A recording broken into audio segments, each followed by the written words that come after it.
Prenuptial agreement. What is a prenuptial agreement?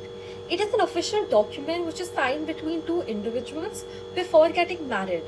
The primary purpose of this agreement is to settle financial matters in advance, and the agreements are used to separate the personal debts and the assets of one's individual from his or her future spouse.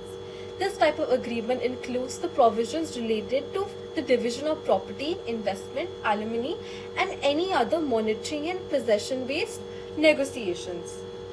The introduction of the prenuptial agreement is a foreign concept. In India, marriage is considered to be as a sacrament, and hence the concept of prenuptial agreement is not welcomed in the Indian society. The prenuptial agreement does not have any specified format, and the content of the prenuptial agreement differs from agreement to agreement, as it depends upon the spouses. The entire concept of a prenuptial agreement is a complicated one in India.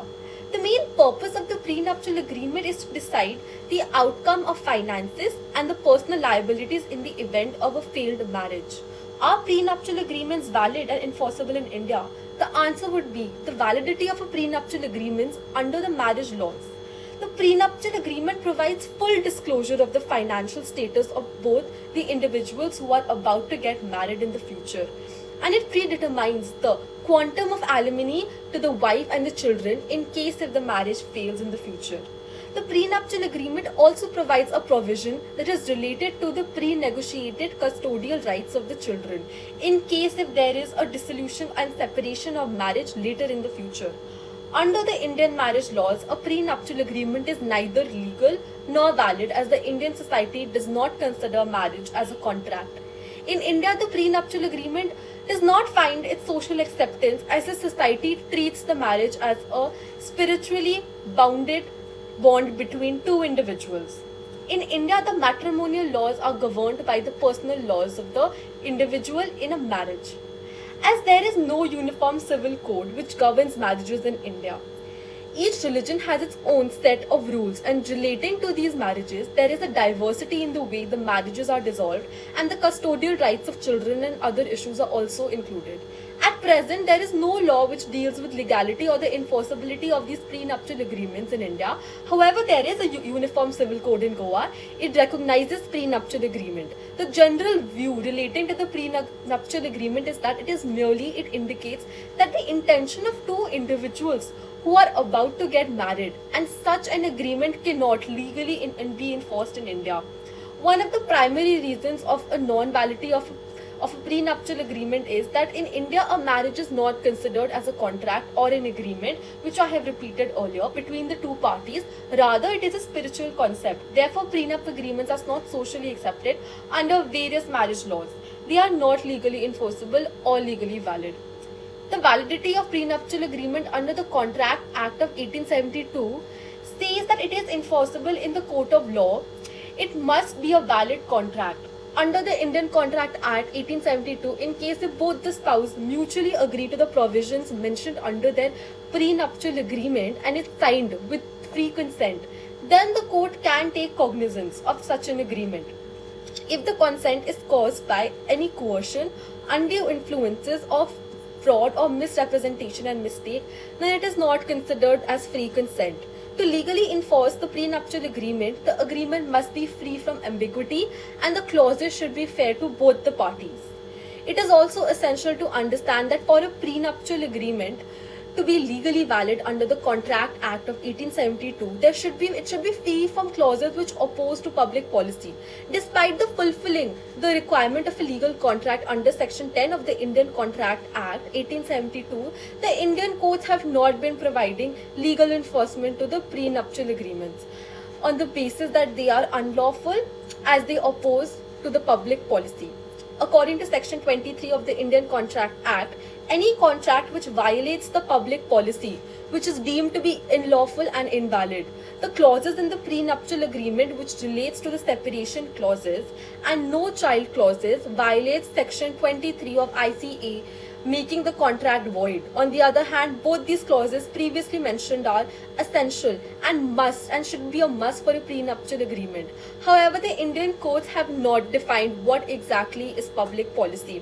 Therefore, the stability of such agreement is yet not balanced.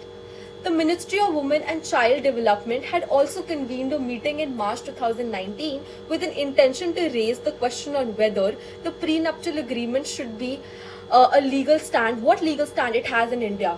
However, there was no determination in that meeting. Now I'll be talking about the case laws. Tekat Moon Mohini Jemadai versus Basanta Kumar Singh, Calcutta High Court, 20th March 1901. In this case, there was a prenuptial agreement between Sri Rai Basanta Kumar Singh and Tekait Moon Mohini Jemadai. The provisions of the prenuptial agreement state that the husband will never be at liberty to remove his wife from the parental house, and the Hindu law imposes a duty upon the wife to reside with her husband wherever he may choose to reside. If there is any agreement which states that the husband will not be at liberty to remove his wife from her parents' house to his own house, and if such an agreement is permitted, then it will defeat the Hindu law. The court held that the object of the agreement is unlawful and therefore such an agreement is void in the eyes of the Indian law. Hence, the court refused to uphold the validity of the prenuptial agreement. Second case law would be Krishna Iyer versus Ballammal Madras High Court in 6th May 1910. The agreement was between Krishna Iyer and Ballammal. The agreement was entered by the husband and wife after marriage, and the agreement states that the provision relating to the separation of the husband and wife, the courts applied that Hindu law as the parties were Hindus and Brahmins to determine their marital obligations. The main question which arises was whether under Hindu law, any agreement between the husband and the wife to live apart from each other is valid. The court held that the agreement is deemed to have been forbidden by the Hindu law.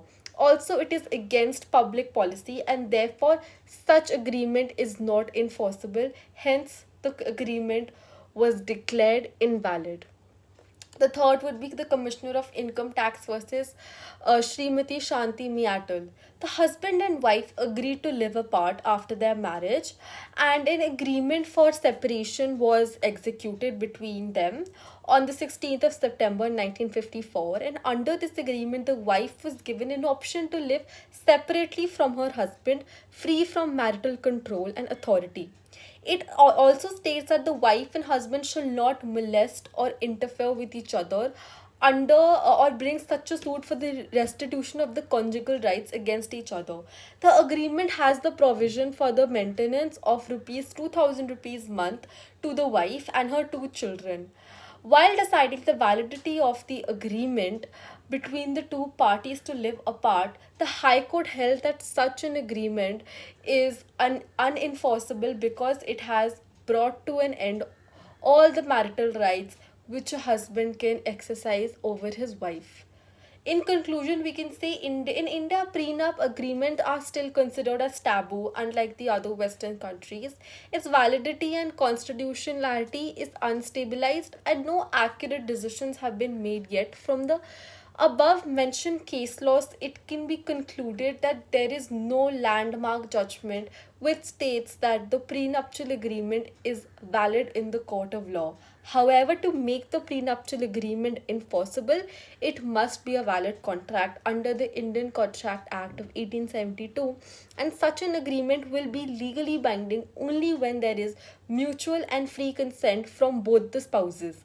Also, the clauses mentioned under the prenuptial agreement must be fair and clear. It is advisable to have a prenuptial agreement as it provides hassle-free litigation in the event of a failed marriage, like a divorce or judicial separation, etc. In the prenuptial agreement, since the division of assets is done before the marriage, it becomes simpler to implement such an agreement in case if the marriage fails in the future. However, it is advised to consult a lawyer before drafting a prenuptial agreement for clarity and to avoid ambiguity.